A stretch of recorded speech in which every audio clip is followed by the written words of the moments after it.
लिए 3600 करोड़ रुपए का इंतजाम करना होगा। इसके अलावा 3100 रुपए की दर से प्रति एकड़ 21 क्विंटल तक धान खरीदने का ऐलान है कि इस साल करीब 130 लाख मीट्रिक टन धान की खरीदी होगी। इसके लिए 40,300 करोड़ रुपए के इंतजाम करने होंगे। एमएसपी के रूप में करीब 29,000 करोड़ का इंतजाम तो मार्केट कर लेगा, लेकिन करीब 11,000 करोड़ रुपए का इंतजाम सीधे राज्य बजट में करना पड़ेगा।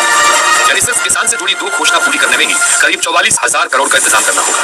हालांकि बीजेपी नेता दावा कर रहे हैं कि कोई चिंता किसी को नहीं करनी है, क्योंकि मोदी की गारंटी है तो पूरी होगी जरूर। इस साल जो किसानों का धान खरीदा जा रहा है वो 21 क्विंटल और 3100 रुपए के रेट में उनको पैसा दिया जाएगा, एक मुश्त दिया जाएगा। किसी को कोई चिंता करने की जनता पार्टी और मोदी जी की जो गारंटी है वो पूरी होगी। अब आते हैं महतारी बंधन योजना पर। प्रदेश में करीब 60 लाख विवाहित महिलाएं हैं, तो हर महीने 1,000 रुपए देने के लिए 600 करोड़ रुपए का इंतजाम करना होगा। अगले बजट से पहले 3 महीने के लिए 1800 करोड़ का इंतजाम भी अभी से ही करना होगा। एक बड़ी घोषणा 18 लाख आवासहीन लोगों को प्रधानमंत्री आवास देने की भी है। पहली किस्त के रूप में 25,000 रुपए जारी करने के लिए अभी करीब 4500 करोड़।